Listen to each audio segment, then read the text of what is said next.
Hello everyone. I'd like to welcome you to the Center for Excellence of the Kelowna Flightcraft Museum. My name's Captain Bob, and we're going to take you on a tour of the 104. I was 21 years old in Cold Lake when I first flew this airplane. So I got my wings when I was 20, 18 months of training, and then waited around for a bit, and then we flew the F-86 for approximately 3 months before we started flying the 104 in Cold Lake. So by the time we were combat ready, it was closer to 3.5 years total time. Well, very interesting. Just prior to me joining the Air Force, the Cuban Missile Crisis was in progress. So the thought of war happening was on everybody's minds. And so Kennedy turned the Russians around and sent them back. And so that was resolved. But we have to remember now this era was the era of the Cold War. Now our Sabres were a big part of the Cold War in the 50s rather. They defended the skies of Europe through NATO, and then we took over their role, and they assigned us this nuclear strike and reconnaissance role in the early 60s. We had the privilege of flying this Starfighter from 1965 to 1969.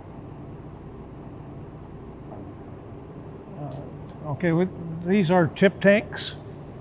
They're removable. They can fly the airplane without tip tanks. We can put missiles on the tips.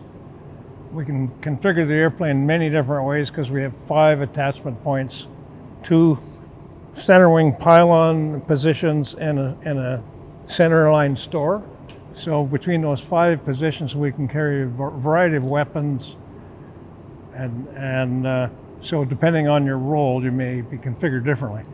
During my time in the 60s, our role was nuclear strike and reconnaissance.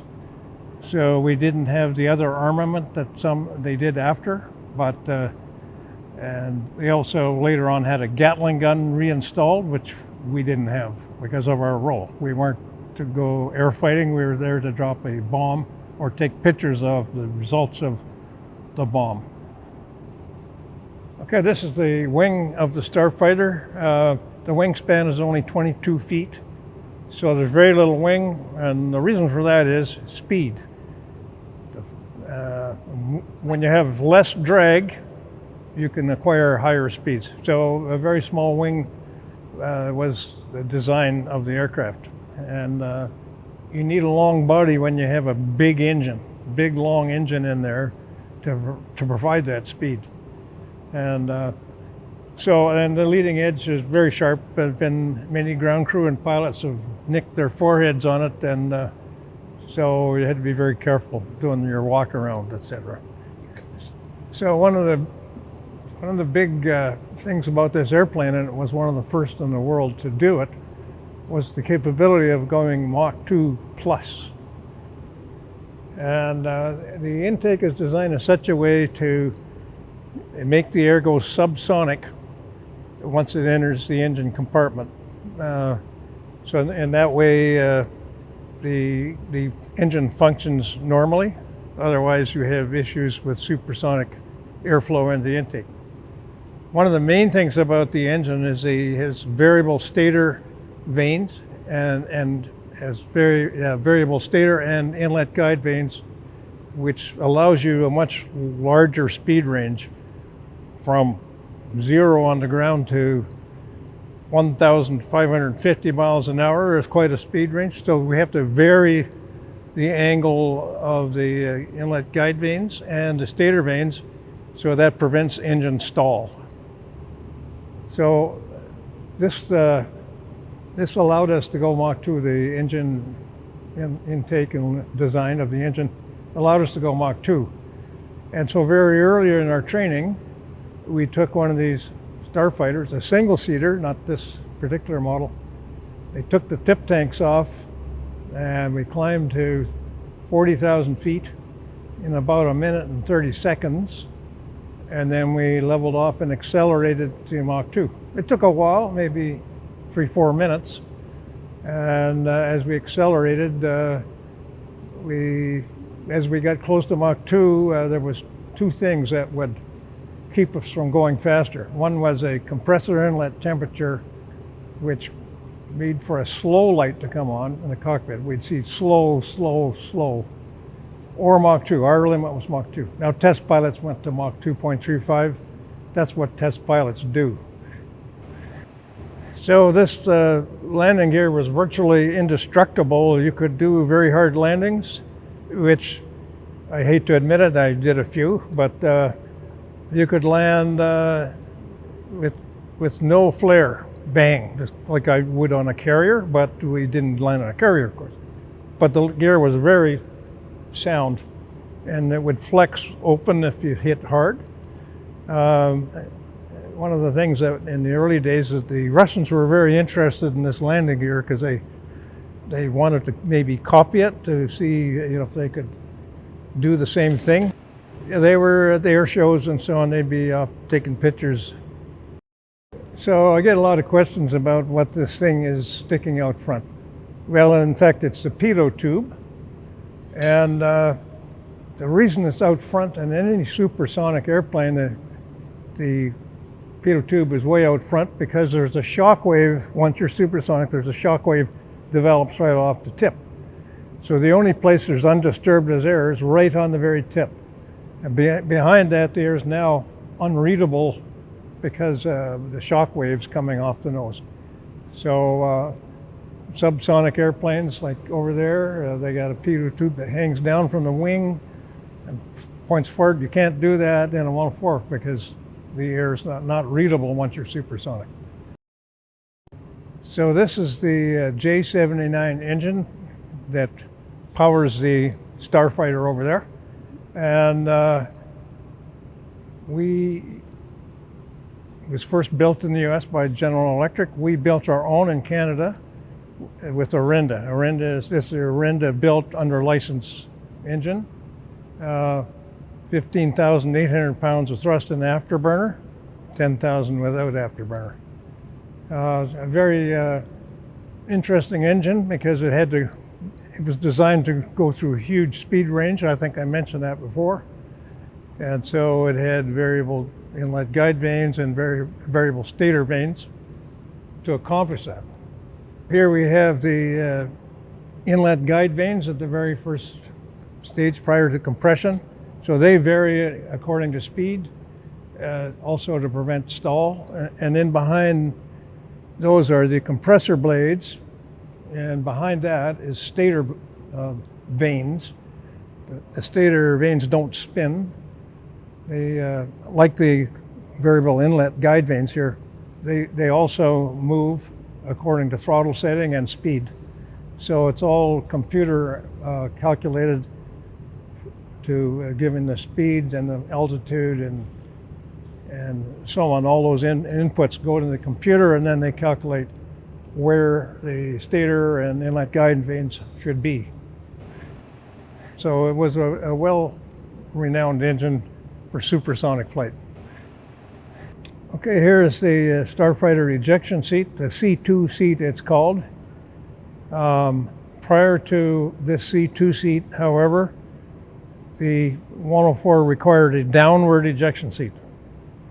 And that is because the early versions of ejection seats didn't have enough power to clear that big slab tail up there. So because of that, they could not eject upwards and hit that tail. So they, at first, put a downward ejection seat on the aircraft. It wasn't very popular with the pilots, as you can imagine. Particularly when you're close to the ground, would require one to invert the aircraft and eject the other way, which is very hard on the head in terms of blood rushing to your head. So it was not very popular. There was several accidents with them, and then eventually, I believe in the after about 1957, they came up with this ejection seat, the C2 seat, which was a very good seat, rocket powered, put you up 400 feet above the aircraft. You could eject above 90 knots on a runway if you had a problem, and fully automatic. So the only thing one had to do was pull this yellow handle, and everything was automated, including bringing your heels in, because we wore spurs, and there's two balls in there. We clicked into those, and now when we're with our feet out on the rudder, sometimes when we're ejecting, we're in a bit of a hurry, especially at low altitude. You might forget to bring your legs in, which means you would lose your legs on the canopy rail. So without having to think about it, you could use that, you pull that one handle and everything happened. The canopy blew off, your heels were brought in, these arms would come up forward, and this netting would keep your arms tucked in, so your arms wouldn't flail in high-speed ejections. Because at high speed, at 500 or 600 knots, you could lose your arms very easily without that netting protection.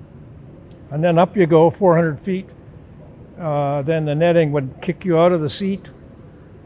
A lanyard would pull your parachute cord, your rip cord, and the seat would go one way, and you'd gently proceed to the ground very safely. Underneath, this is a survival kit here and here. Well, it had safety items that you might require for survival. You could light a fire with the equipment in there, and that type of thing. During the Sabre era, though, they had a pistol in there. In case you were in enemy territory, you had a weapon to help you out, but we didn't have that on the 104. Well, being the average mission is an hour and a half, and you're so busy, one never thought about how comfortable one was. And it may look really uncomfortable here, but don't forget, we had our parachute strapped to our backs. So we had some cushioning there already. So, but yeah, comfort wasn't the idea here. Get the job done was the idea. And the longest flight we did is maybe 3 hours at high altitude, going long range. Well, the airplane's service ceiling is 58,000 feet. So, but you had to be supersonic to hold 58,000 feet. However, the airplane, in a maneuver called a zoom climb, could fly to, or not fly to, but go to 104,000 feet, which was test pilot stuff. And Chuck Yeager, in fact, ejected when he lost control of the airplane at over 100,000 feet. And he tried to recover from a flat spin. He couldn't get it out of a flat spin. So he ejected downwards around 15,000 feet. But yes, the airplane could go to 104,000 feet. This is unofficial. I wasn't supposed to do that. I went to 70,000 feet. Pretty scary, because I realized that as I was going through 60,000 feet, I wasn't supposed to be there. And I thought, I better get this thing down. So I rolled the airplane upside down, pulled, went over the top at 70,000 feet. And I came down. This was after our Mach 2 run. I came down and got out of the airplane and kissed the ground.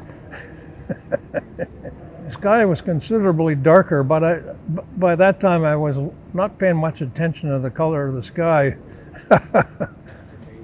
So just to talk about going above that, so when they did the zoom climbs to 104,000 feet, so they did Mach 2 at 40,000, then I put the 45-degree climb angle and just sit there and wait. So you initially had quite a bit of thrust, but as the air got thinner and thinner, around 70,000 feet, the afterburner would blow out. And at 85,000 feet, the engine would quit. And so if you don't have any pressurization, of course, that's why you had to have a pressure suit, test pilot territory, and you'd coast over the top. Maximum was 104,000 feet. But having said that, the NASA had their own 104s. They're called an NF-104. They put a rocket motor just below the tail up there, and also thrusters like the shuttle would have. So they learned to fly with thrusters. And so they went to, the NF-104 went to 120,000 feet, but not with burning, with an air-breathing engine. It was a rocket engine that got them there, and then they used thrusters for control. Here we have the airspeed indicator plus Mach meter and an altimeter. Interesting, when I was going Mach 2 and started to climb, the altimeter here, I was so impressed because it started to spin like crazy. So it was spinning so fast, I really wasn't reading it until I realized I was through 60,000 feet. And so I rolled upside down and recovered as soon as I could. I was fortunate to end up in a reconnaissance portion of our strike reconnaissance role. It's a combined role. We did maintain our strike capability by going to the bombing range with the strike pilots. However, we had a much more interesting job in terms of navigating, because each trip we cut our own strip maps to our targets that were assigned every day, and we would go by and we would take pictures. And we had controls for the camera down here. We had a big forward nose-facing camera, and these were big lens, two side oblique cameras and a vertical camera. So we could take pictures of targets on either side, and the targets could be anything from bridges and electronic sites to army installations, tanks hiding in the trees. That we practiced that quite a bit, coordinated with the Army. So that was more interesting than flying what they called a canned route in the strike role. Hopefully the strike pilots watching this won't shoot me down for that, but yeah, it was a fun role. And we had a thing called switchover, so the strike guys would come down to LAR and do recce missions for a couple of weeks, and we'd go back to their strike squadron and fly around with the strike guys. So we did a thing called switchover, and that was very interesting for them, because I think they realized it was a more interesting job, really, than flying around on fixed routes. Okay, I would just like to honor the 38 pilots who died flying the 104. There's a list of them here, and so I'd just like to honor them at this time. I must say that they all volunteered to fly this airplane, knowing it was a very dangerous airplane and role to fly. So when there was an accident, we would go to the officers' mess and lift a pint to our fallen comrades, and saying to ourselves that they died doing what they loved to do. So I'd just like to make sure that they are remembered at this time, and also their families, respect their families. I must say that the time when I was flying the 104 in Europe from 1965 to 1969, 4.5 years, there was 14 pilots that died, and it was very tough for the families at home. My parents and siblings, every time they would hear that there was a 104 crash in Europe, they were very distraught and upset, because they didn't know whether it was me or not. Back in those days, we didn't have cell phones and instant access to communication. So it was a waiting game till the list of the pilots that passed away came out, or the pilot that passed away came out. So very tough on the families at home, as it would be in wartime. Ladies and gentlemen, I'd like to thank you for watching this presentation on the Starfighter. It's been an honor to do this job at the Kelowna Flightcraft Museum, and it's such a thrill to be near the airplane that I love so much, my favorite airplane of my entire flying career. And so, yes, do come out to our museum and see it for yourselves. It's a great museum and you'll all love it. Thanks very much for watching.